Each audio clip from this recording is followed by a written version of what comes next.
Recording in progress. बिस्मिल्लाहिर्रहमानिर्रहीम। अस्सलाम वालेकुम। कैसे हैं आप लोग?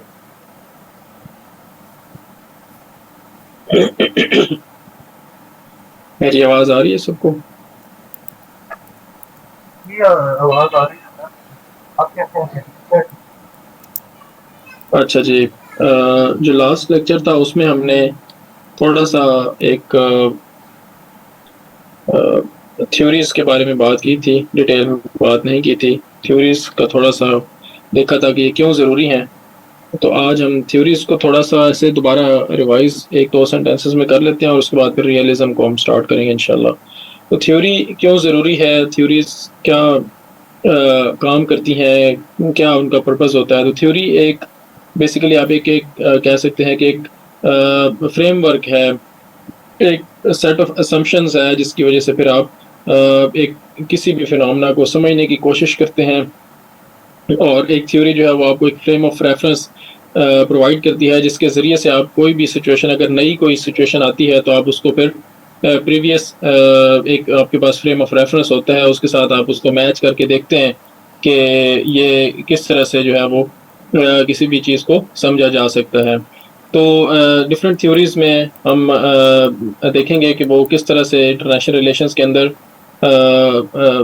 किस तरह से वो वैलिड है या कितना वो हेल्प करती हैं।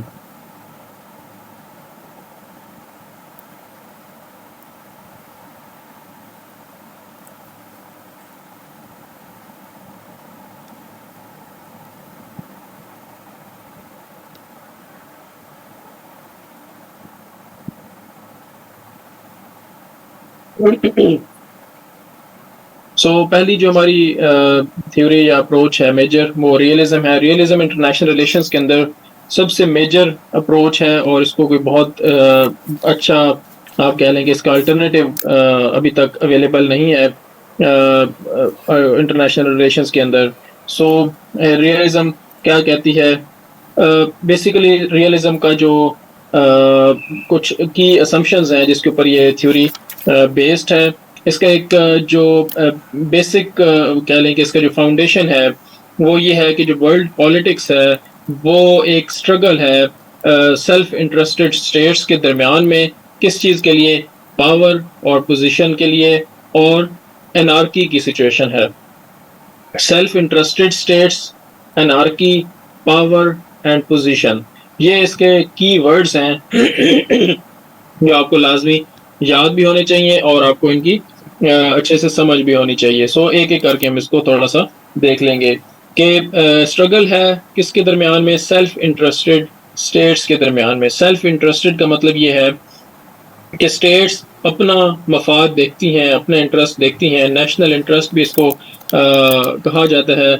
इसके अलावा स्टेट्स कुछ नहीं देखती। स्टेट्स को इससे कोई गर्ज नहीं है कि बाकी दुनिया में क्या चल रहा है या उसका क्या उसके दुनिया में दूसरी स्टेट्स के क्या मकासद हैं या उनके क्या उनको फ़ायदा किस चीज़ से हो सकता है या उनको नुकसान किस चीज़ से हो सकता है। इसका स्टेट के अपने इंटरेस्ट्स के साथ कोई ताल्लुक नहीं है। ये बड़ी सेल्फिश आप कह सकते हैं कि स्टेट्स जो हैं वो सेल्फिश स्टेट्स हैं, अपने इंटरेस्ट की खातिर वो एक्ट करती हैं।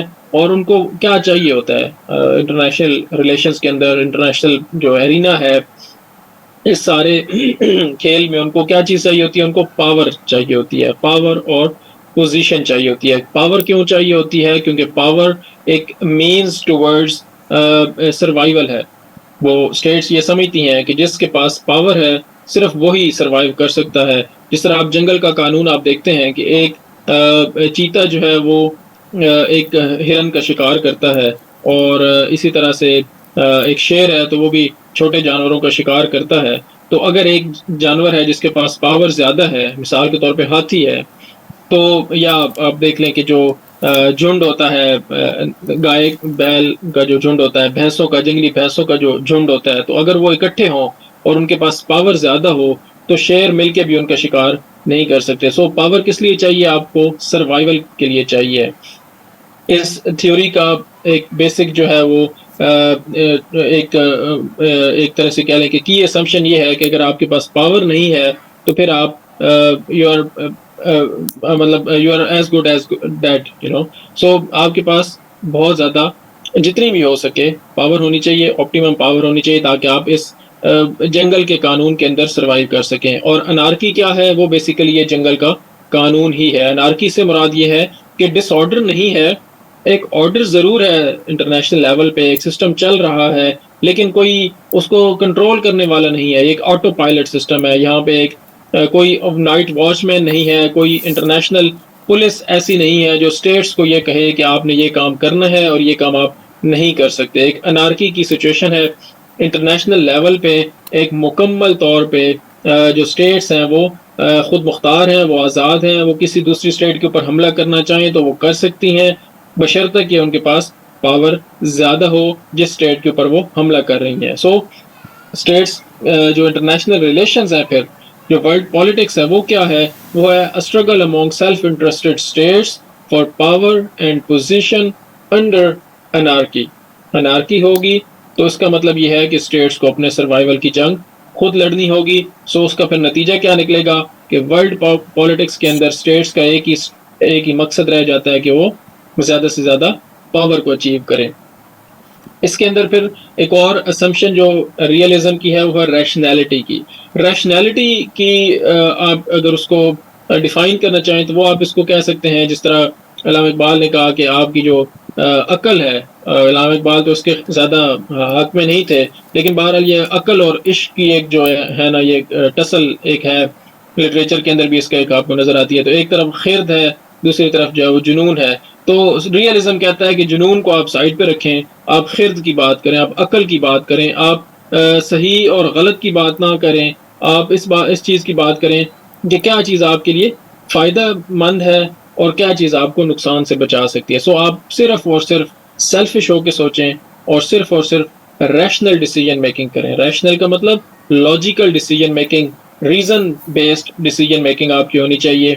इमोशंस के ऊपर, मोरालिटी के ऊपर आपकी डिसीजन मेकिंग नहीं होनी चाहिए। कल्चर के ऊपर, हिस्ट्री के ऊपर, इन सारी चीज़ों को आप साइड पे रखें। जो चीज़ आपको फ़ायदा देती है, यूटिलिटेरियनिज्म एक कॉन्सेप्ट है कि जो चीज़ आपको फ़ायदा दे रही है दैट इज़ गुड, जो आपको नुकसान दे रही है that is bad. It doesn't matter कि उसका मज़हब के साथ क्या ताल्लुक है, उसके अखलाकियात के साथ क्या ताल्लुक है, उसके इमोशंस के साथ क्या ताल्लुक है, कोई फ़र्क नहीं पड़ता। सो रियलिज्म ये अस्यूम करता है कि स्टेट्स जो हैं वो रैशनल हैं, वो फ़ायदे और नुकसान की सेंस में सोचती हैं, इसके अलावा और वो कुछ नहीं सोचती। और अनार्की, मैंने आपको बता दिया कि अनार्की का मतलब मुकम्मल डिसऑर्डर नहीं होता, एक ऑर्डर की कैफियत होती है, लेकिन कोई उसको कंट्रोल करने वाला नहीं होता। फिर यूनिवर्सल कंडीशन क्या है रियलिज्म के नज़दीक? ये एक कंपटीशन है, किस चीज़ के लिए? लिमिटेड रिसोर्सेज के लिए। आपने कॉलोनियलिज्म को अगर देखा हो, या हम आगे उसको देखेंगे थोड़ा बहुत, तो क्या था वो कि स्टेट्स ने ये डिसाइड किया कि हमारे पास बुलियनिज्म एक कैप्रिशियस प्रेशियस मेटल्स जितनी भी हैं वो ज़्यादा से ज़्यादा आपने अपने मुल्क के अंदर जमा करनी है।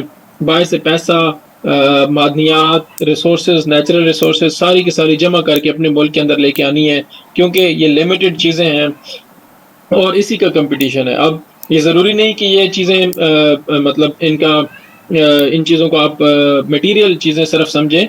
आपको दुनिया के अंदर अपनी पावर को डिफरेंट तरीक़ों से भी आप बढ़ा सकते हैं। कोई भी चीज़ आप दुनिया में कर रहे हैं, उसका मकसद सिर्फ और सिर्फ ये होना चाहिए कि वो आपके फ़ायदे में हो, आपकी स्टेट को उसका फ़ायदा होता हो, और वो कंपटीशन जो कि दुनिया के अंदर है लिमिटेड रिसोर्सेज के लिए, आप उसको जीत सकें। फिर रियलिज्म ये अस्यूम करता है कि स्टेट्स जो हैं वो सॉवरेन एक्टर्स हैं, वो एक सुप्रीम अथॉरिटी हैं, उनकी अथॉरिटी को चैलेंज नहीं किया जा सकता।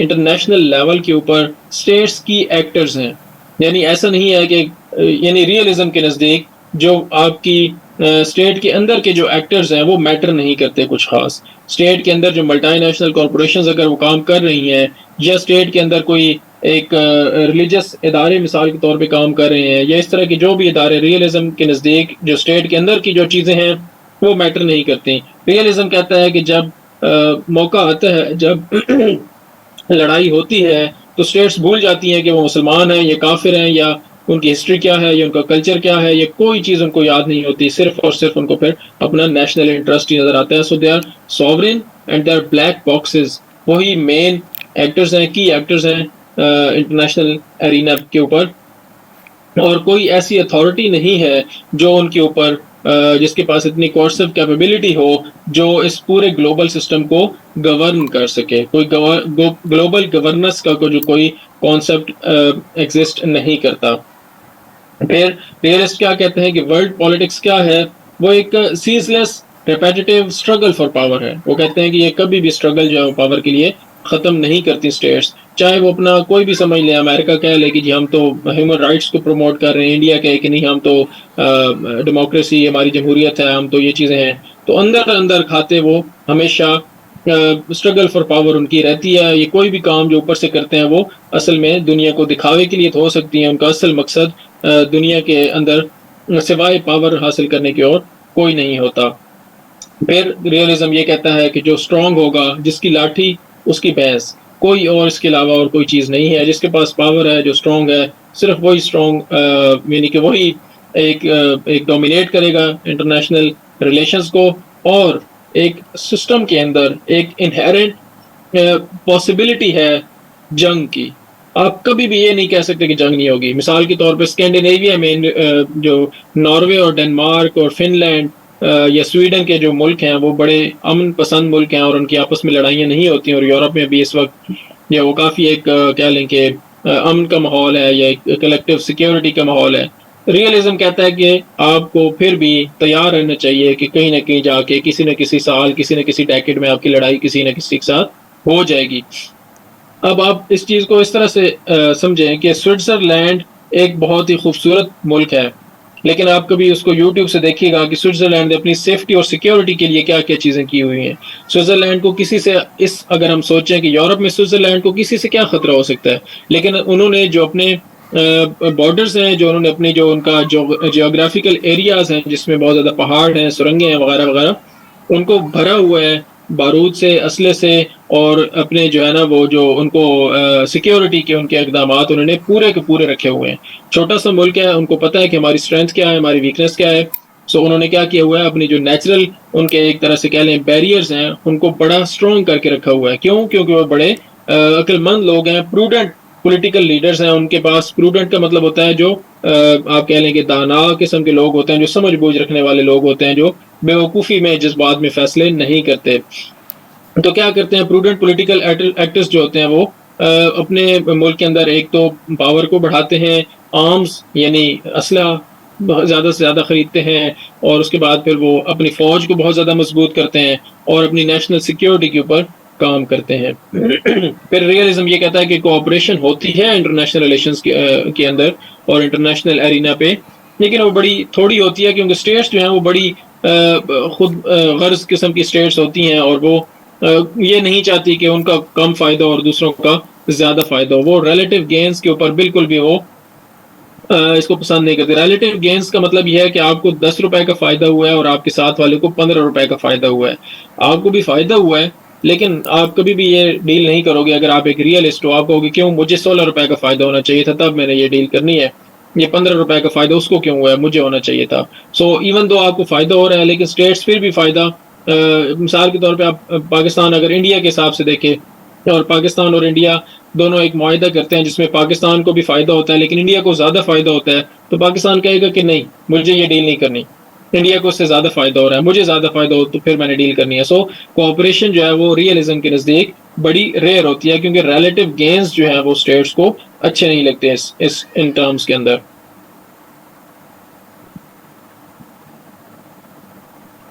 अब रियलिज्म की डिफरेंट जो है वो फॉर्म्स हैं, इसको थोड़ा सा हिस्ट्री में भी हम देखेंगे कि हिस्ट्री के अंदर इसका क्या एक एवोल्यूशन किस तरह से है। तो एक जो बुनियादी एक रियलिज्म की जो एक असम्पशन कह लें इसको है, जो अब पहले थी अभी बहरहाल नहीं है, वो ये है कि इंसान बाय नेचर ही सेल्फिश है, और यही चीज़ आगे ट्रांसलेट होती है इंटरनेशनल रिलेशंस के अंदर और स्टेट्स के बिहेवियर के अंदर, क्योंकि स्टेट्स को भी इंसान बहरहाल चलाते हैं। तो इसलिए जो इंसान की सेल्फिश नेचर है वो ट्रांसलेट होती है, ट्रांसफॉर्म होती है, ट्रांसपोर्ट होती है जो स्टेट्स हैं उसके अंदर। सो इसके जो की ओल्ड थिंकर हैं, क्लासिकल जो थिंकर्स हैं, उसमें मैकियावेली का नाम बहुत ज़्यादा फेमस है। और ये मैकियावेली जो है वो उनकी बुक थी द प्रिंस, और ये इस तरह के इंसान थे जो कहते थे कि अगर आपको अपने बाप से खतरा है कि वो आपका तख्त छीन लेगा तो आपको उसको कत्ल कर देना चाहिए, या अगर आपको अपने बेटे से खतरा है कि वो आपकी पावर को कम कर रहा है तो आपको सोचना नहीं चाहिए कि वो आपका बेटा है या नहीं है, या ये चीज़ गलत है या ठीक है, वो आपको उसको मार देना चाहिए, और आपको एक लम्हे के लिए भी नहीं सोचना चाहिए कि ये मैं ठीक कर रहा हूँ या गलत कर रहा हूँ। सो उसमें उसका यानी असम्पशन ये थी कि लोग इतने अच्छे नहीं होते कि आप उनको फ़ायदा दे सकें या उनका भला सोच सकें, इसलिए आपको उनको दबा दबू के रखना चाहिए। सो उनकी एक ये कोट यहाँ पे मैंने लिखी है कि people in general are ungrateful, fickle and deceitful. क्या आप किसी के साथ भला करोगे तो आपके साथ वो बुरा करेगा। फिकल का मतलब कि आप वो कभी तोला कभी माशा, उनकी कोई आप उनको नहीं कर सकते कि वो किसी एक साइड पे चलेंगे, और डिसीटफुल होते हैं कि वो आपको धोखा देते हैं। और फिर ईगर टू अवॉइड डेंजर्स, वो खतरे से भागते हैं और हमेशा लालची होते हैं, और हमेशा वो है while you are useful to them they are all with you। जब आप फायदा उनको दे रहे होते हो तो वो आपके साथ होते हैं, और जब आप उनको यानी उनको जब आपसे कोई फायदा नहीं हो रहा होता तो फिर वो आपके खिलाफ हो जाते हैं। जब आप यूजफुल होते हो तो फिर वो क्या करते हैं, आपको अपना खून देते हैं, अपनी प्रॉपर्टी भी आपको दे देंगे, अपने बेटे भी आपको दे देंगे, जब तक कि उनको किसी चीज़ से खतरा नहीं है और आप उनकी हिफाजत कर रहे हो या आप उनके लिए यूजफुल हो। लेकिन but when it approaches they turn on you, जब उनको मौका मिलता है तो वो आपके खिलाफ हो जाते हैं, आपको धोखा देते हैं, आपको ये तबाह कर देते हैं। सो मैकियावेली का ये एक थॉट प्रोसेस था, उसके ऊपर उसने बेस किया अपने जो इंटरनेशनल रिलेशंस की थ्योरी है उसको भी। वो कहते थे कि जो है आपको स्टेट्स को भी इसी तरह से होना चाहिए कि वो बाकी स्टेट्स इस तरह से है तो आप क्यों फिर शरीफ बनते हैं। सो उनका ये कॉन्सेप्ट था। States must protect their national interest with power and might. Power सबसे बड़ी जो एक इस रियलिज्म के अंदर एक चीज़ है। अगर आप इसको डोमेस्टिक हवाले से देखें, पाकिस्तान के अंदर भी आप इस चीज़ को देख सकते हैं कि जिसके पास पावर है उसी की ही सारी चीज़ें चलती हैं, जिसकी लाठी उसी की भैंस है। Might is always right. So आप अंदाज़ा लगा सकते हैं कि एक सिस्टम है जहाँ पे आपको एक सेल्फ हेल्प का सिस्टम काफ़ी हद तक एक डेवलप हो चुका हुआ है, तो इंटरनेशनल रिलेशंस के अंदर भी वही सेल्फ हेल्प का सिस्टम है। आप अगर पावरफुल हैं तो आपकी बात सुनी जाएगी, अगर आप पावरफुल नहीं है तो आपकी बात कोई नहीं सुनेगा। अगर आपके अच्छे अच्छे दूसरे मुल्कों के साथ अलायंसेस हैं तो फिर आप जिस तरह पाकिस्तान में अगर आप अच्छे लोगों को जानते हैं तो आप काम निकलवा सकते हैं। अगर आपको कोई जानने वाला नहीं है तो आपको लाइनों में लगना पड़ेगा या आपको उतना इंतजार करना पड़ेगा जितना आपका बनता भी नहीं है। सो इस तरह से ये रियलिज्म एक हकीकत की तरफ आपको रोशनास करवाता है। उसके बाद फिर जो सेकंड इसके अंदर मेजर थिंकर हैं वो उनका नाम लिया जाता है थुसिडीड्स का। थुसिडीड्स की कोट यहाँ पे, the standard of justice depends on the equality of power to compel. Standard of justice ये नहीं है कि गलत क्या है और सही क्या है। स्टैंडर्ड ऑफ जस्टिस सिर्फ एक ही चीज़ है, हकीकत पे आए, बेवकूफ़ी वाली बातें ना करें। तो स्टैंडर्ड ऑफ जस्टिस सिर्फ एक ही है कि पावर किसके पास ज़्यादा है। आपके पास पावर ज़्यादा है तो आपका ही जस्टिस सिस्टम है, सारा कुछ आपका ही है। अगर आपके पास पावर नहीं है, और इनकी ये बड़ी मशहूर कोट है, the strong do what they have the power to do and the weak accept what they have to accept. कि जो स्ट्रॉन्ग होते हैं वो अपना मर्जी करते हैं और जो कमज़ोर होते हैं उनको फिर वो बर्दाश्त करना ही पड़ता है। World politics is a struggle for power. Again power power power की बात हो रही है। थॉमस हॉब्स थर्ड इसमें इन्फ्लुएंशियल थिंकर हैं। उनका क्या कहना है, वो कहते हैं जी ये जो दुनिया है, जो डोमेस्टिक लेवल पे हो या इंटरनेशनल लेवल पे हो, it's a war of all against all. और कुछ नहीं है, हर कोई लड़ रहा है, नफ्सी नफ्सी का आलम है। किसी को कोई फिक्र नहीं है कि दूसरे का फायदा है नुकसान है। बस आपका 1 रुपए का नुकसान होता है, दूसरे का करोड़ का फायदा होने दो, आपने बिल्कुल नहीं होने देना। अगर आपका 10 रुपए का फायदा हो रहा है, अगले बंदे का लाख रुपए का नुकसान हो रहा है, तो हो जाए उसका नुकसान, आपको अपने 10 रुपए का फायदा ले लेना चाहिए। फिर इकोनॉमिक ग्रोथ की बात होती है कई दफ़ा जो है वो इंटरनेशनल रिलेशंस के ऊपर। तो इकोनॉमिक ग्रोथ को भी रियलिस्ट कहते हैं कि इकोनॉमिक ग्रोथ भी अगर कोई मुल्क कर रहा है तो उसका मकसद ये नहीं है कि वो अपने मुल्क के लोगों की भलाई करना चाहता है। चाइना का जब राइज हुआ तो जॉन मेर्शाइमर ने, बड़े अरसे से वो रियलिस्ट हैं और बड़े पक्के रियलिस्ट हैं, तो वो बड़े अरसे से कह रहे थे कि चाइना को आप कंटेन करो, चाइना को आप ऐसे आगे ना आने दो। उन्होंने 2001 में अंदर में ये बुक लिखी थी, the tragedy of great power politics, और ये 2001 या 2002 में लिखी थी उन्होंने। तो उसके अंदर ही उन्होंने ये आर्ग्यू किया था कि जो अमेरिका जो है वो चाइना को बिजनेस के अंदर शामिल किया जा रहा है, वर्ल्ड ट्रेड ऑर्गेनाइजेशन का उसको मेंबर बना दिया है, ये सारी चीज़ें अमेरिका को नहीं करनी चाहिए।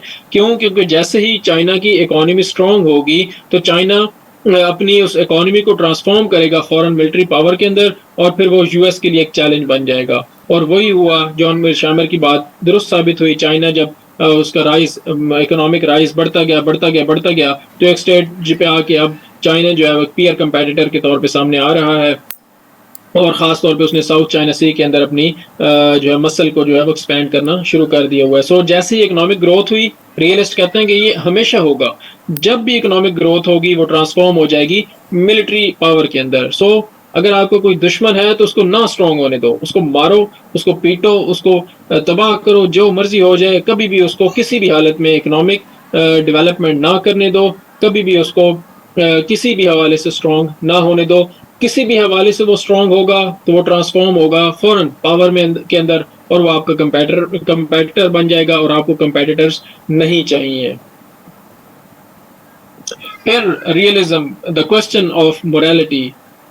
मैं आपको ये जब बात कर रहा हूँ तो आप में से शायद सब कुछ लोगों को ये लग रहा होगा कि ये तो कितनी गलत बात है। अगर हम दो, मेरे पड़ोसी है मिसाल के तौर पे, और मेरा पड़ोसी जो है वो कहता है कि हमें एक काम कर लेना चाहिए जिससे हम दोनों को फायदा होता है, और उसको थोड़ा ज्यादा फायदा हो रहा है, तो मैं कहूंगा नहीं भाई, मैंने नहीं तुम्हारे साथ काम करना, ये तो बिल्कुल गलत बात है। तुम्हारा फायदा क्यों हो रहा है ज्यादा? मेरा फायदा ज्यादा होना चाहिए।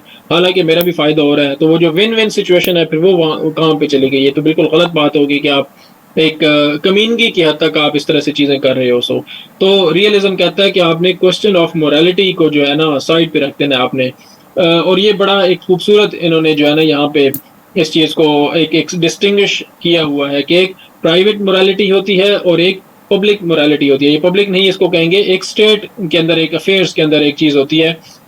एक मतलब आप जो है ना, जो इंटरनेशनल लाइफ है वो इतनी रुथलेस है, इतनी वो जालिमाना है, इतनी उसके अंदर एक टसल इतनी ज्यादा है, स्ट्रगल इतनी ज्यादा है कि अगर आप थोड़े से नाइव हो जाओ, थोड़े से आप नरम दिल हो के और किसी और का फायदा करने की कोशिश करोगे तो आपका मुल्क तबाह हो जाएगा।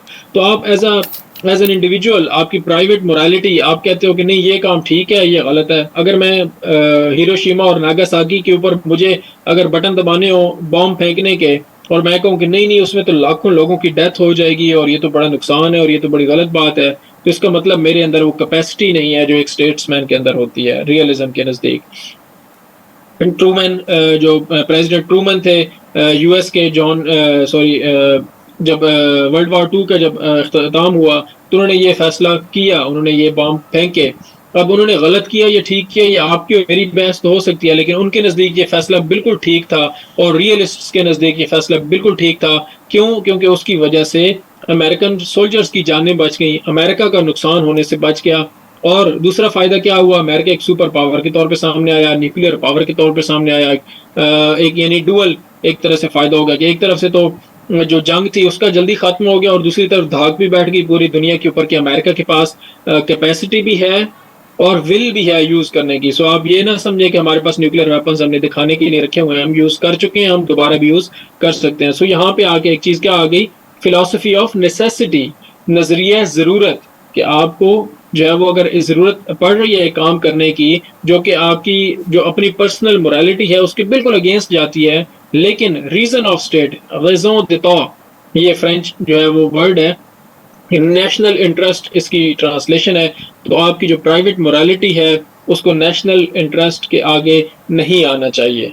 आपकी जो जाती, आपके जो बिलीफ्स हैं, आपका जो मजहब है, आपकी जो अखलाकियात हैं, उनको आप साइड पे रखें। अगर आप एक स्टेट्समैन हैं और आपको एक फैसला करना है तो आपने नेशनल इंटरेस्ट को देख के फैसला करना है, चाहे जो मर्जी उसके कॉन्सिक्वेंसेज हों, दूसरों का नुकसान होता हो, लोग मरते हों, जो मर्जी हो, इट शुडंट मैटर जब आप नेशनल इंटरेस्ट के हवाले से बात कर रहे हैं।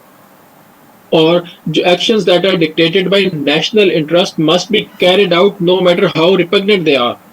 एक्शंस जो कि नेशनल इंटरेस्ट को फायदा देते हैं उनको करना ही चाहिए, आपको वो करने ही है आपने। आप उनसे जान नहीं छुड़ा सकते, चाहे आपको उनसे कितनी मर्जी कोफ्त हो, कितनी मर्जी आप उनको गलत समझते हो, लेकिन आपने ये काम करना ही करना है।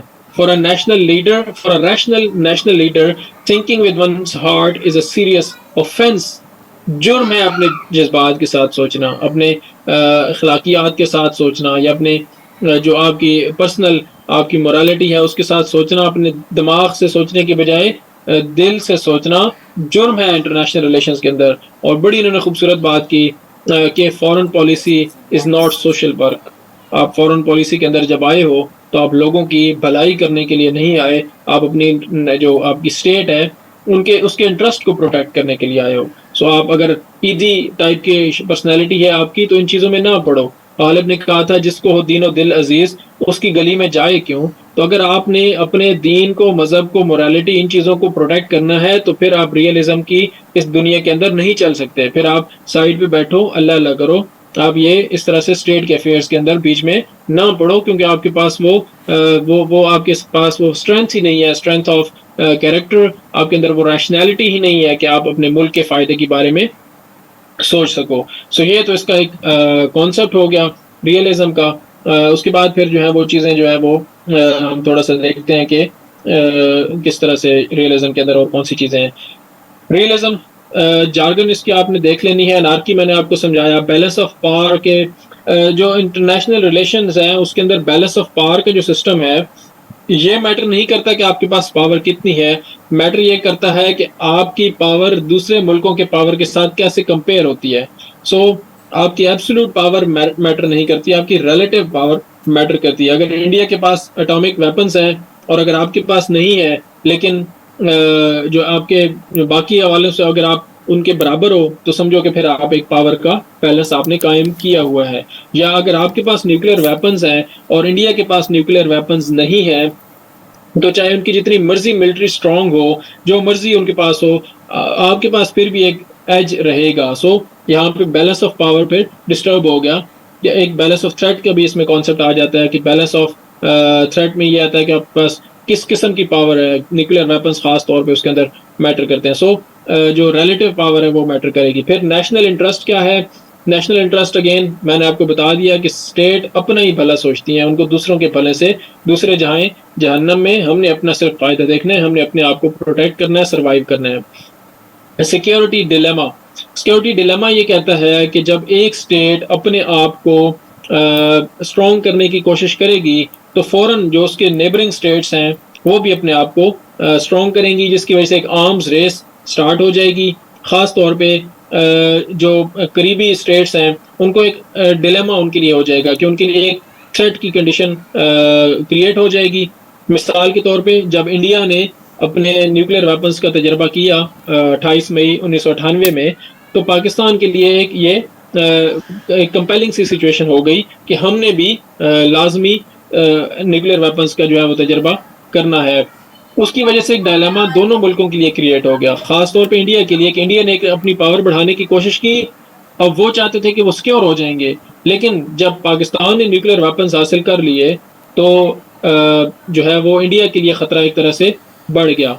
करना तो अपने आप को सिक्योर चाहते थे न्यूक्लियर वेपन्स के जरिए से, लेकिन एंड पे रिजल्ट क्या निकला कि उनके दुश्मन के पास भी न्यूक्लियर वेपन्स आ गए। सो आपके पास भी न्यूक्लियर वेपन्स, दुश्मन के पास भी न्यूक्लियर वेपन्स, तो एक डिटरेंस का कॉन्सेप्ट उसके अंदर है, लेकिन बहरहाल एक डिस्ट्रक्शन का थ्रेट भी एक आ गया आपके पास कि आपने अपने आप को प्रोटेक्ट करने की कोशिश की, पता ये चला कि वो तो आपके पास जो है म्यूचुअली अश्योर्ड डिस्ट्रक्शन की सिचुएशन क्रिएट हो गई है। तो ये होती है सिक्योरिटी डिलेमा की सिचुएशन। फिर सेल्फ हेल्प सिस्टम, मैंने आपको अनार्की का बताया कि एक सेल्फ हेल्प सिस्टम है, इसमें आपको कोई सपोर्ट करने के लिए, कोई प्रोटेक्ट करने के लिए नहीं आएगा।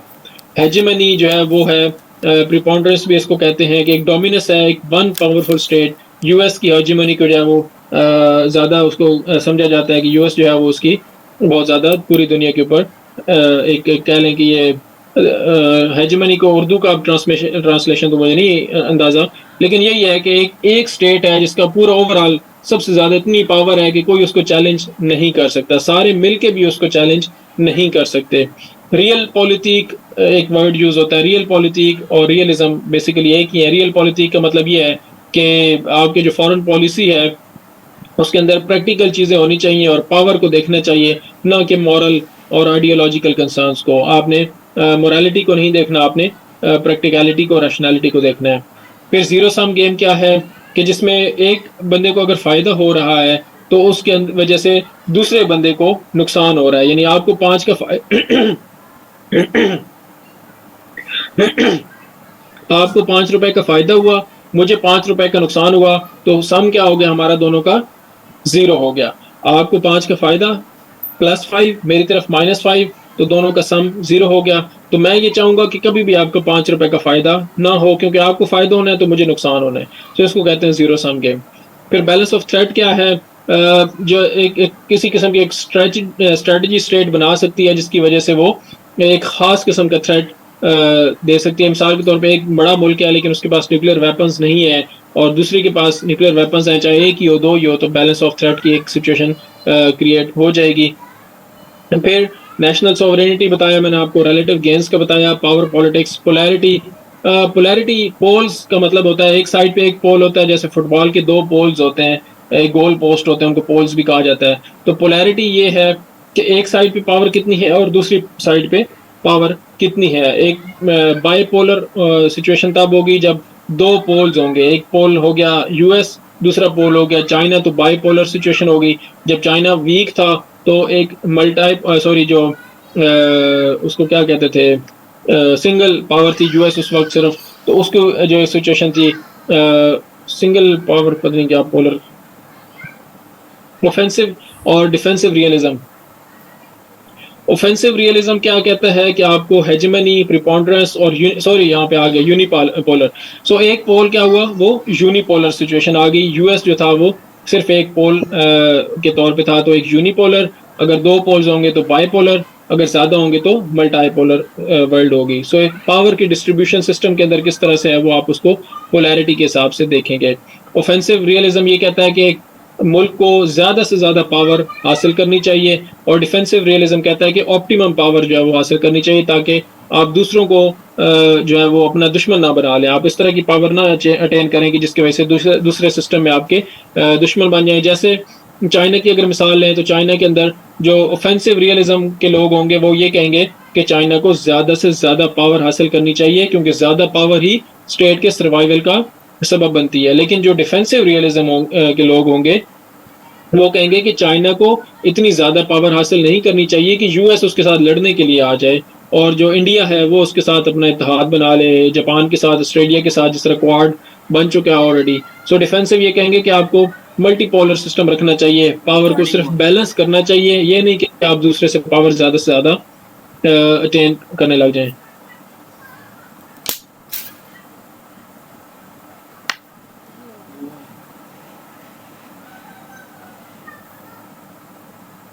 फिर मैंने आपको बताया कि क्लासिकल और स्ट्रक्चरल रियलिज्म एक टाइप्स हैं रियलिज्म की।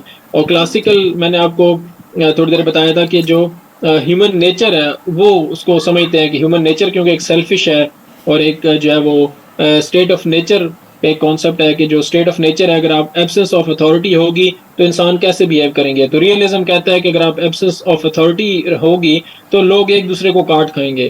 तो रियलिस्ट थिंकर, जो क्लासिकल रियलिस्ट थिंकर्स हैं, वो यही कहते हैं कि इंसान बाय नेचर सेल्फिश है, और उसको जो है ना उसी हिसाब से समझना चाहिए। और क्योंकि वो खुद सेल्फिश है उसकी वजह से इंटरनेशनल रिलेशंस के अंदर भी जो है वो वही सेल्फिशनेस हमें नजर आती है। सो जो इंसान का अपनी नेचर है वो रिफ्लेक्ट होती है इंटरनेशनल रिलेशंस के अंदर। लेकिन जो स्ट्रक्चरल रियलिस्ट हैं वो कहते हैं कि नहीं, जो हमारे पास इंटरनेशनल पॉलिटिक्स है उसका ताल्लुक इंसानी नेचर के साथ नहीं है। हमें नहीं पता कि इंसानी नेचर अच्छी है या बुरी है, इसका कोई आप इसको डेफिनेट बात आप नहीं कर सकते, क्योंकि लोग अच्छे भी होते हैं और बुरे भी होते हैं। आप लोगों को कई दफ़ा छोड़ देते हैं जंगल में तो करते हैं उसको अच्छे तरीके से एक दूसरे के साथ कोऑपरेट करते हैं, कई दफ़ा आप छोड़ते हैं तो एक दूसरे के साथ लड़ पड़ते हैं। सो आपको पक्का अंदाज़ा नहीं किया जा सकता आपको कि वो जो नेचर है वो अच्छी है या बुरी है। तो उसके लिए फिर उन्होंने अंदाज़ा ये लगाया, जो स्ट्रक्चरल रियलिज्म है, जिसके जो कह लें कि जिन्होंने ये कॉन्सेप्ट इंट्रोड्यूस करवाया था वो केनेथ वॉल्स थे, और 1979 के अंदर इन्होंने अपनी बुक लिखी थी। और इस बुक के अंदर उन्होंने कहा था कि जो इंटरनेशनल सिस्टम है ये है ही ऐसा, ये एक जो पूरा स्टेट्स जिस तरह से ऑर्गेनाइज की गई हैं, और क्योंकि लिमिटेड रिसोर्सेज हैं और कोई ऊपर ओवरसाइट नहीं है, तो ये जो है ना इंटरनेशनल जो अनार्की है इसकी एक सिचुएशन पैदा हो गई है, जिसकी वजह से स्टेट्स को फिर अपने आप को ना वो क्या नाम है सेल्फिश और सर्वाइवल की मोड इख्तियार करना पड़ा है। सो एक ये इसका जो ताल्लुक है इंसान की नेचर के साथ नहीं है, इसका ताल्लुक इंटरनेशनल रिलेशंस के स्ट्रक्चर के साथ है कि इंसान जो है वो जो मुल्क हैं वो चाहे उनके अंदर आप अच्छे लोगों को लेके आ जाएं, चाहे उनके अंदर आप बुरे लोगों को बिठा दें, जो इंटरनेशनल लेवल के ऊपर जो स्टेट्स का बिहेवियर होगा वो सेम ही रहेगा। इसका इंसानी नेचर के साथ ताल्लुक नहीं है। इंटरनेशनल जो एरिना है वहाँ पे अनार्की है, वहाँ पे एक ख़तरा है सर्वाइवल के अगेंस्ट स्टेट्स का, जंग का ख़तरा है। तो इसकी वजह से फिर जो स्टेट्स हैं वो चाहे वो उनके अंदर बिल्कुल अच्छे लोग हों, जैसे लोग कहते हैं कि स्कैंडिनेविया के अंदर ख़ास तौर पे नॉर्वे वगैरह, मैंने आपको मिसाल दी स्वीडन के, बड़े अच्छे लोग हैं वहाँ के, बड़े अखलाक वाले लोग हैं, बड़े ख्याल करते हैं ह्यूमन राइट्स के ऊपर, जानवरों के साथ भी उनका बड़ा अच्छा सलूक होता है। लेकिन जब बात आती है ना अपनी मुल्क की सेफ्टी और सिक्योरिटी की, तो वो कहते हैं कि नहीं, ये हमने नहीं करना कि हम बिल्कुल इसके ऊपर छोड़ दें इसको हम और भूल जाएं कि हमारा तो कोई दुश्मन है ही नहीं दुनिया में और हमने सबके साथ अच्छे से रहना है। वो आइडियलिज्म को नहीं उसमें प्रैक्टिस करते हैं इंटरनेशनल रिलेशंस के अंदर।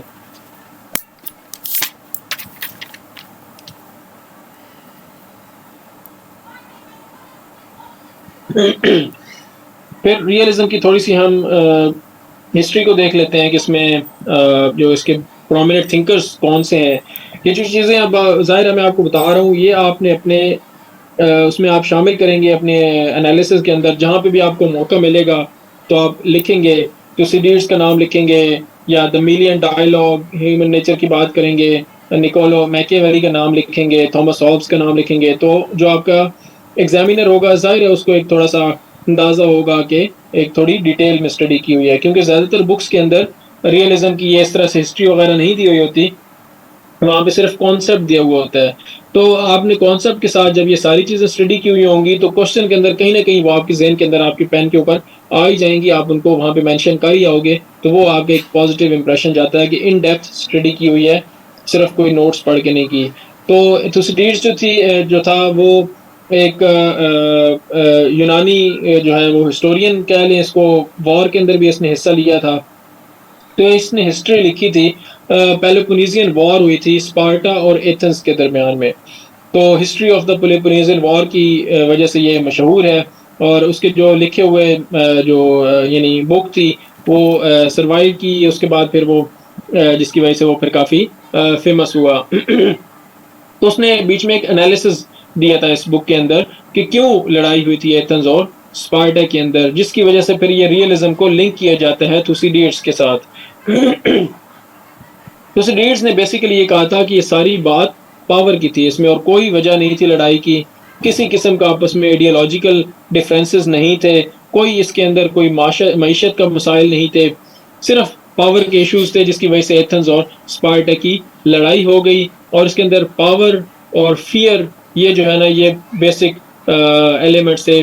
सो जो यहाँ से एक ये जो बुनियाद हुई, मैंने आपको बताया, the strong do as they wish while the weak suffer as they must, कि जैसे भी वो एथेंस हालांकि स्ट्रॉन्ग था यहाँ पे और स्पार्टा एक राइजिंग पावर थी। सो थुसिडीड्स ने ये कहा कि जो इस सारी जंग की वजह थी, एक तो पावर के जो इश्यूज थे वो, और दूसरा फिर फियर, ऑनर एंड इंटरेस्ट, ये उसने लिंक किया जो स्टेट को चलाने वाले थे, जो प्रिंसेस थे, जो जनरल्स थे, उनके साथ।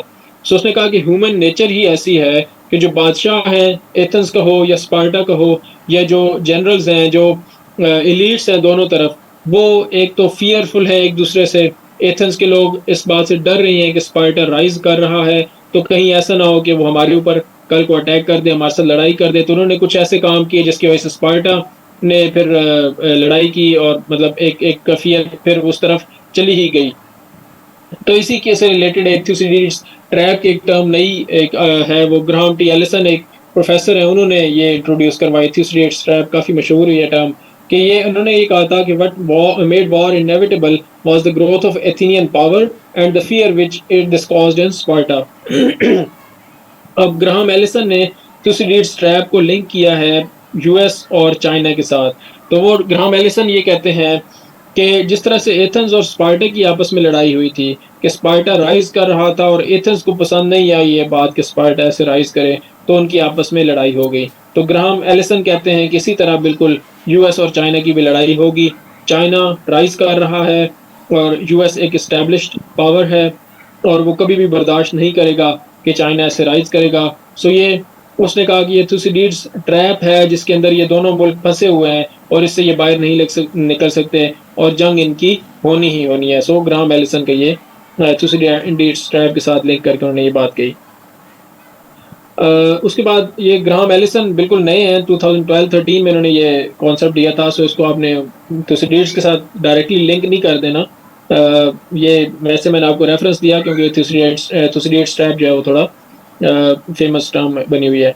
सो उसके बाद जो निकोलो मैकियावेली की मैंने आपको बताया द प्रिंस उनकी बुक थी, वो कहते हैं कि बस आपको कमीनगी की हद तक आपको होना चाहिए, आपको कोई भी चाल चलने से बाज नहीं आना चाहिए। इसके अंदर आप अगर रेफरेंस लेना चाहें तो जो पुराने थिंकर्स हैं उनमें से थॉमस हॉब्स तो ज़ाहिर आप देख सकते हैं, निकोलो मैकियावेली का भी आप देख सकते हैं, लेकिन एक चाणक्य कोतलिया एक इंडियन थिंकर थे जो कि अशोका के एडवाइज़र भी थे, किंग अशोका के। तो उनका भी बेसिकली यही मानना था। वो प्राइम मिनिस्टर भी रहे अशोका के ज़माने में जो किंग था, अराउंड 300 BC के अराउंड ये पाकिस्तान में और इंडिया के ये एरिया में इनकी सल्तनत थी। सो उनका भी यही था कि इंसानी नेचर जो है वो इस तरह की नहीं है कि आप किसी पे ट्रस्ट कर सकें। सो आपको अपनी हिफाजत खुद करनी चाहिए और हमेशा जितना मर्जी आप हो सके इतना ही आपको कमीनगी अख्तियार करनी चाहिए पावर को हासिल करने के लिए। उसके बाद Thomas Hobbes war of all against all इनका बड़ा मशहूर है, लेवियाथान। और एक इनकी बात बड़ी मशहूर है कि life is solitary, poor, नेस्टी, brutish and short. काफ़ी इनका एक नेगेटिव सब पॉइंट ऑफ व्यू था वर्ल्ड के ऊपर भी और जो इनकी जो डोमेस्टिक अफेयर्स के ऊपर भी। इसकी एक वजह ये भी थी कि 1652 के अंदर उन्होंने अपनी बुक लिखी थी और 1648 के अंदर यूके के अंदर, इंग्लैंड के अंदर, ये इंग्लिश थे थॉमस हॉब्स, तो वहाँ पे सिविल वॉर की सिचुएशन थी और किंग को जो है वो मार दिया गया था, उसका गला काट दिया गया था, जिसकी वजह से काफ़ी अनार्की फैली हुई थी। तो उनका एक पर्सपेक्टिव जो था वो काफ़ी ज़्यादा नेगेटिव हो गया उसकी वजह से। वो जो डिसऑर्डर जो ब्लड शेड उन्होंने देखा तो उसकी वजह से फिर वो कहते हैं कि it's a war of all against all. और लाइफ जो उन्होंने कहा कि बहुत ही नेस्टी, ब्रूटिश एंड शॉर्ट है।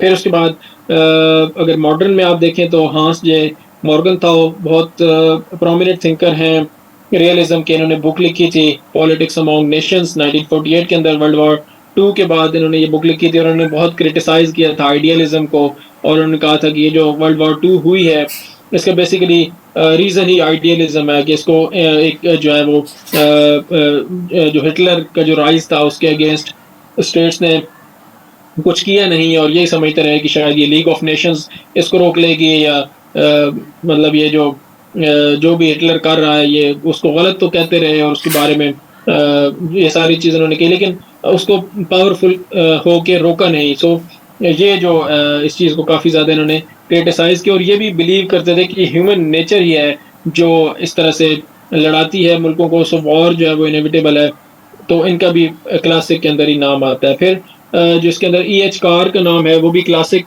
के अंदर ही आएगा क्योंकि ये भी ह्यूमन नेचर को भी बिलीव करते थे कि ह्यूमन नेचर की वजह से ही इंटरनेशनल रिलेशंस इस तरह के हैं।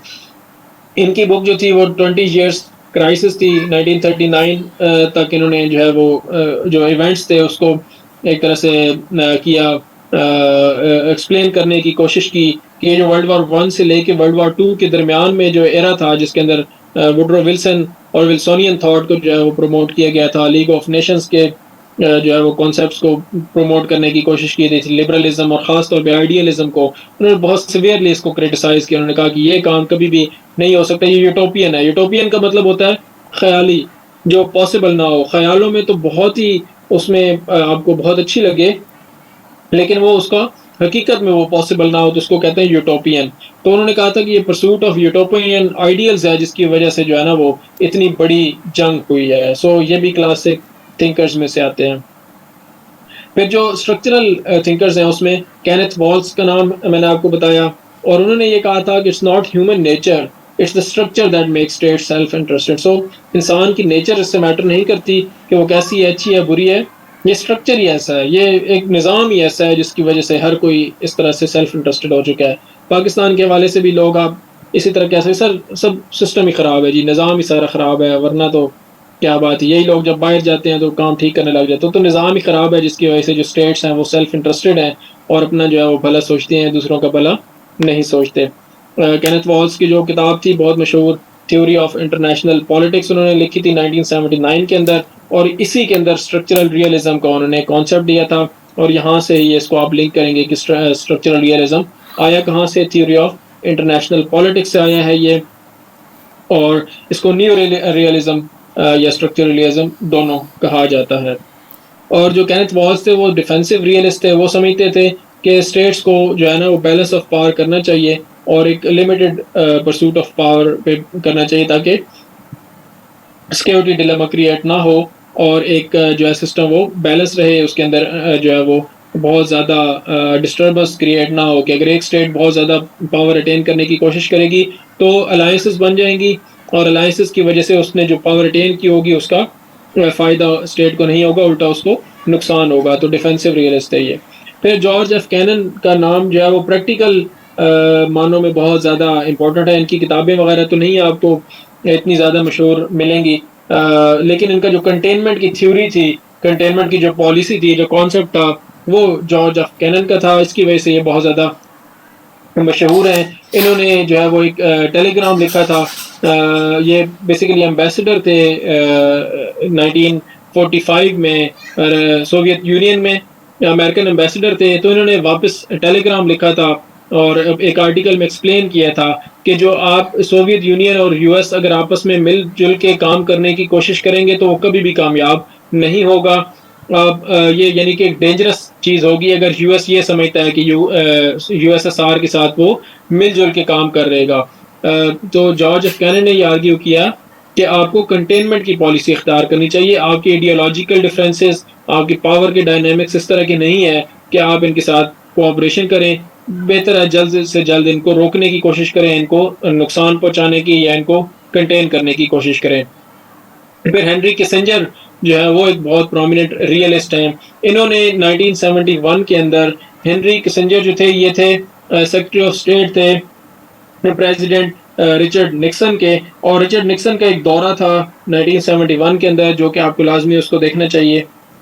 चाइना के साथ जो उनका देतौन था, चाइना और रशिया आपस में क्लोज थे, सोवियत यूनियन और चाइना, और काफ़ी उनके आपस में क्योंकि आइडियोलॉजिकल सेम थे। लेकिन हेनरी किसिंजर ने बड़ी ज़बरदस्त डिप्लोमेसी की और पाकिस्तान के ज़रिए से चाइना को पैगाम भिजवाया, और उसके साथ पाकिस्तान ने काफ़ी अच्छा रोल प्ले किया यूएस के लिए चाइना को राज़ी करने पे अपने।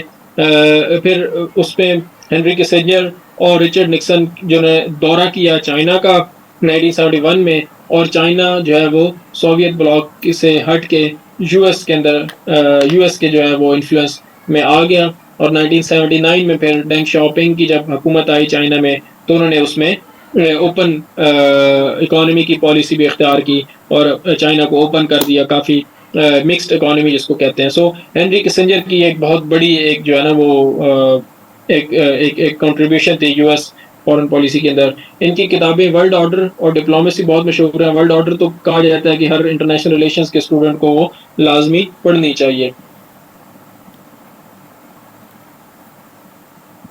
फिर जो प्रोमिनेंट रियलिस्ट थिंकर हैं आजकल के, वो जॉन मेयरशाइमर का नाम मैं काफ़ी लेता हूँ। बहुत ज़बरदस्त, बड़े एलोक्वेंट स्पीकर हैं, बड़े उनकी ज़बरदस्त स्पीचेस पढ़ी हैं आप। लाजमी जॉन मेयरशाइमर देखें, ख़ास तौर पे उनकी स्पीचेस आप वो देखें जो उन्होंने कुछ ऑस्ट्रेलिया में थिंक टैंक्स के साथ खिताब करते हुए कही हैं। फिर ईस्टर्न यूरोप में वो हंगरी में गए हैं, वहाँ पे जाके उन्होंने रशिया यूक्रेन कॉन्फ्लिक्ट को एक्सप्लेन किया है रियलिस्ट पॉइंट ऑफ व्यू से। तो वो बहुत ज़बरदस्त उनकी जो है ना वो स्पीचेस हैं। सो इनका भी वही सेम ही थीम है, लेकिन ये ऑफेंसिव रियलिस्ट हैं। ये कहते हैं कि पावर ज़्यादा से ज़्यादा होनी चाहिए और power is the currency of international politics. जितनी आपके पास ये ज़्यादा होगी इतना ही आपको फ़ायदा है, और रिलेटिव पावर पे ये ज़्यादा फोकस करते हैं। ये कहते हैं कि अगर आपके पास दूसरों से ज़्यादा पावर है भी सही तो ठीक है, वो आपका सर्वाइवल हो सकता है कि मुमकिन हो जाए, लेकिन बेहतर यह है कि आप उसको फिर भी बढ़ाओ। आपके रिलेटिवली बहुत ज़्यादा डिफरेंस होना चाहिए दूसरे मुल्कों के साथ। फिर ये इनका एक है बात कि states are black boxes, culture, regime, political system does not matter. मैंने एक ग्रुप में वीडियो भी सेंड की थी जिसमें ये स्ट्रक्चरल रियलिज्म को एक्सप्लेन कर रहे हैं जॉन मीरशाइमर, वो भी आप लाजमी देखें, बड़ी खूबसूरत वीडियो है जिससे आपको काफ़ी अच्छी समझ आती है कि रियलिज्म है क्या। ऑफेंसिव रियलिज्म के साथ इनकी the tragedy of great power politics 2001 में इनकी बुक थी, और इन्होंने ये tragedy of great power politics से मुराद ये है कि ये पॉसिबल ही नहीं है कि सिस्टम के अंदर रहते हुए यूएस ये कहे कि हम चाइना के साथ दोस्ती कर लेंगे, या हम यूएसएसआर के साथ दोस्ती कर लेंगे, तब तो खैर रशिया बन चुका था। तो वो ये कहते हैं कि जो ग्रेट पावर्स हैं ये आपस में दोस्तियां नहीं कर सकती। यूएस ऐसे कभी भी नहीं करेगा भी नहीं, कर भी नहीं सकता। अगर करेगा तो उसका नुकसान है कि वो रशिया के साथ हर मामले में दोस्ती कर ले। हाँ, यहाँ पे आके जो उनका एक पॉइंट ऑफ व्यू है वो ये ज़रूर कहते हैं कि अगर आज के दौर में हेनरी किसिंजर हमारे सेक्रेटरी ऑफ स्टेट होते हैं तो इस वक्त रशिया और यूएस एक साइड पे होते हैं। ये उनका यानी कि एक पॉइंट ऑफ व्यू है, एक मानना है। वो कहते हैं कि क्यों ना यूएस जो है वो रशिया को अपने साथ मिलाए, और चाइना इस वक्त हमारा कंपेटिटर है। हमारा कंपेटिटर इस वक्त रशिया नहीं है, रशिया हमारे से बहुत पीछे रह चुका है। हमारा कंपेटिटर इस वक्त चाइना है। सो बेशक हमारी दुश्मनी रह चुकी है रशिया के साथ, लेकिन इस वक्त हमें ज़रूरत है रशिया की, तो हमें उसको अपने साथ मिला लेना चाहिए। यानी वो जो उर्दू के अंदर एक बात है कि ज़रूरत पड़े तो गधे को भी अपना दोस्त बना लेना चाहिए, गधे को भी अपना बाप बना लेना चाहिए। तो रियलिस्ट यही कहते हैं कि आपको जिस वक्त ज़रूरत पड़े आप अपना फ़ायदा देखने के लिए किसी के साथ भी इत्तेहाद कर लें, किसी के साथ भी दोस्ती कर लें, किसी के साथ भी आप अच्छा सलूक कर लें। जिस तरह यूएस की एक पॉलिसी काफ़ी क्रिटिसाइज होती है कि यूएस को जब हमारी ज़रूरत पड़ती है तो हमें इस्तेमाल कर लेता है, जब ज़रूरत ख़त्म हो जाती है तो वो हमें फेंक के चला जाता है। तो रियलिज्म कहते ही यही है। और कहता क्या रियलिज्म? रियलिज्म तो मकसद ही रियलिज्म के यही है कि जब आपको किसी से के साथ मफाद हो तो उसको अपना बना लो, और जब आपका मफाद ख़त्म हो जाए तो उसको टांग मारो और भगा के आगे चले जाओ। तो इसमें जो अभी की जो सिचुएशन चल रही है उसमें जॉन मीरशाइमर के ये वो कन्विंस करने की कोशिश करते रहते हैं कि अमेरिका को है वो अपने ताल्लुकात रशिया के साथ बहुत अच्छे करने चाहिए ताकि वो चाइना का मुकाबला कर सकें। फिर इनकी 2018 के अंदर एक और किताब आई थी, the great delusion, liberal dreams and international realities. ये ख़ास तौर पे जब चाइना का राइज हुआ तो उस पर इन्होंने क्रिटिसाइज़ किया कि चाइना को क्यों सपोर्ट किया है यूएस ने इतना ज़्यादा, क्या अब वो हमारा ही कंपेटिटर बन के सामने आ गया। तो वो कहते हैं कि ये जो लिबरल ड्रीम्स हैं इनका इंटरनेशनल रिलेशंस के साथ कोई ताल्लुक नहीं है। इंटरनेशनल रियलिटीज़ बड़ी क्रूअल हैं, बड़ी जालिम हैं, वहाँ पे ये चीज़ें नहीं चलती।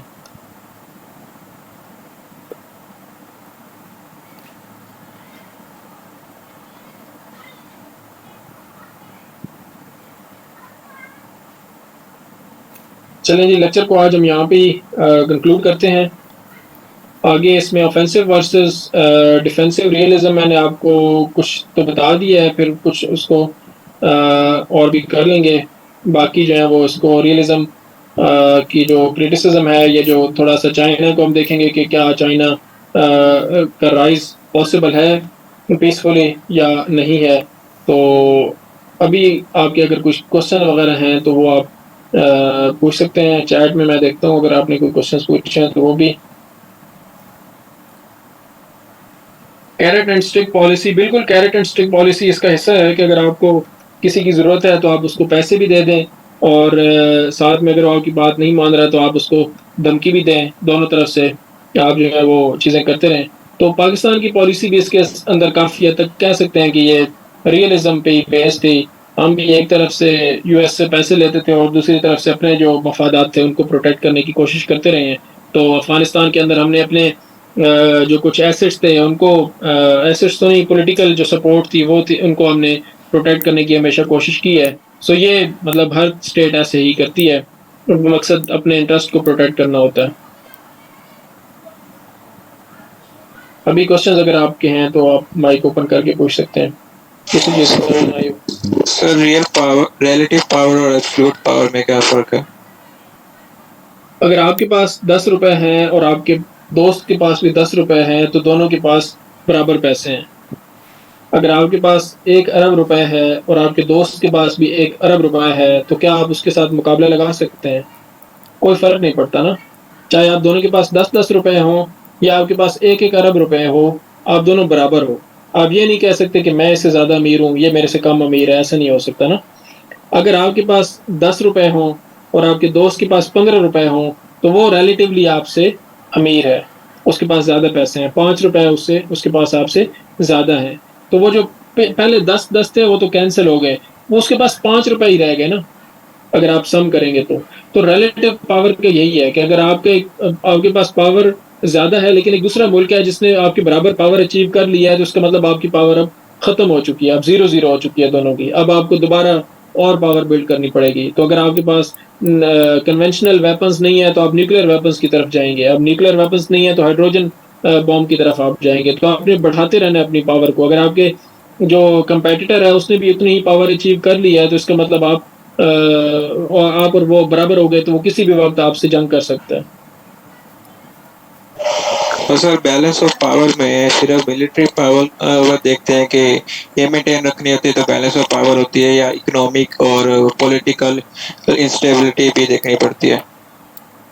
देखिए, पावर जो है ना वो एक कॉम्प्लेक्स फिनोमेना है, उसके अंदर बहुत सारी चीज़ें आ जाती हैं। उसमें एक पावर का क्वेश्चन भी है, उसको हम अलग से देखेंगे, पावर, फॉरेन पॉलिसी और डिप्लोमेसी के जो कुछ ये कॉन्सेप्ट्स हैं रियलिज़्म में, वो सॉरी इंटरनेशनल रिलेशंस में। तो ये जो पावर में आपकी ज्योग्राफी भी आ जाती है, आपका साइज़ आ जाता है, आपकी पॉपुलेशन आ जाती है, टेक्नोलॉजी आ जाती है, मिलिट्री हार्डवेयर आ जाता है, मिलिट्री सॉफ्टवेयर आ जाता है।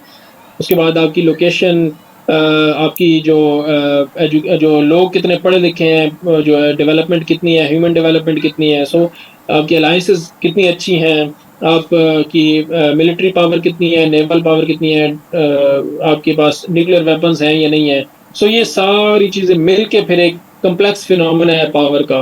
तो आपने इन सबको एनहांस करना है, हर जगह पे एक्सप्लॉइट करना है। अगर आपके पास नेचुरल डिफेंसेस नहीं है, जैसे कि स्विट्जरलैंड का मैंने आपको मिसाल दी, उनके पास नेचुरल डिफेंसेस हैं पहाड़ों की सूरत में, उनको फतह करना काफ़ी मुश्किल है। या यूके, जापान के पास नेचुरल डिफेंस है, यूएस के पास है समुद्रों की सूरत में। तो आपने फिर अपने डिफेंस को कैसे बढ़ाना है? तो पावर जो है ना आपको हर तरीके से आप देखेंगे, सिर्फ एक इसका कोई मिलिट्री डायमेंशन सिर्फ नहीं है इसमें।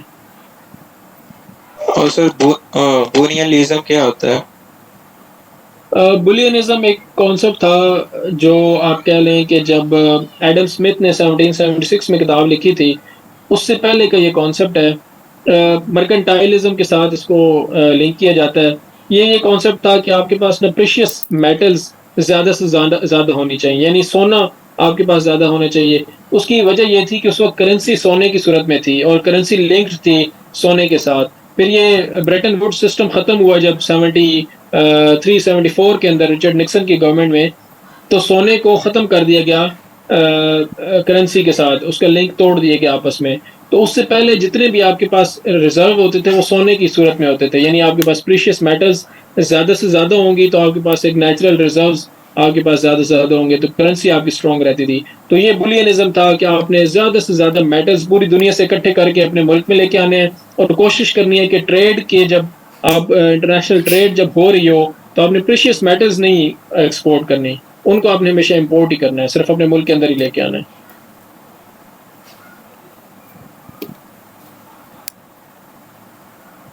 शफीक ने पूछा है how to practice application of theories. Application of theories को प्रैक्टिस करने के लिए आपको एक तो थ्योरीज को बहुत अच्छे से आना चाहिए, आपके पास बहुत अच्छी अंडरस्टैंडिंग हो। जो 5 मेजर थ्योरीज हैं, 3 मेजर तो हैं ही सही, रियलिज्म, लिबरलिज्म और कंस्ट्रक्टिविज्म, इनको तो लाजमी आपने बहुत अच्छे तरीके से आपको समझ होनी चाहिए। जब आप इनकी समझ होगी तो फिर आपको पता होगा कि रियलिज्म की असम्पशंस क्या हैं और लिबरलिज्म के असम्पशंस क्या हैं और कंस्ट्रक्टिविज्म के असम्पशंस क्या हैं। जब आपको असम्पशंस का पता होगा, मिसाल के तौर पे रियलिज्म की असम्पशन है कि जो इंटरनेशनल पॉलिटिक्स है वो पावर पॉलिटिक्स है, वो स्टेट्स जो है अपने सर्वाइवल को देखती हैं और सिक्योरिटी को देखती हैं। तो फिर आप रशिया की, जब आप रशिया यूक्रेन कॉन्फ्लिक्ट को आप देखोगे तो आप सोचोगे कि यहाँ पे पावर डायनामिक्स कैसी हैं, यहाँ पे सिक्योरिटी के क्या इश्यूज हैं और सर्वाइवल का क्या इशू है। तो आपको समझ आएगी कि अच्छा, जो रशिया है उसको एक सर्वाइवल का प्रॉब्लम है, उसको सिक्योरिटी का प्रॉब्लम है। वो ये कहता है कि मेरे बॉर्डर्स के ऊपर नेटो नहीं आनी चाहिए। तो आपको वहाँ पे एक रियलिज्म की एक एप्लीकेशन नज़र आ गई। तो आपको असम्पशंस बहुत अच्छे तरीके से पता होनी चाहिए कि एक थ्योरी के असम्पशंस क्या हैं, फिर आप उन असम्पशंस को अप्लाई करते हो रियल लाइफ सिचुएशन के ऊपर, तो फिर आपका एक एनालिसिस बनता है। आगे फिर हम लिबरलिज्म, कंस्ट्रक्टिविज्म पढ़ेंगे तो उसकी अपनी असम्पशंस हैं।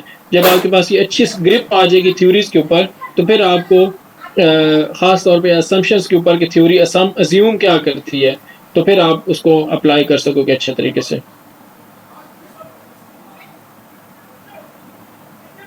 we can link in the realist that state use economic institutions to control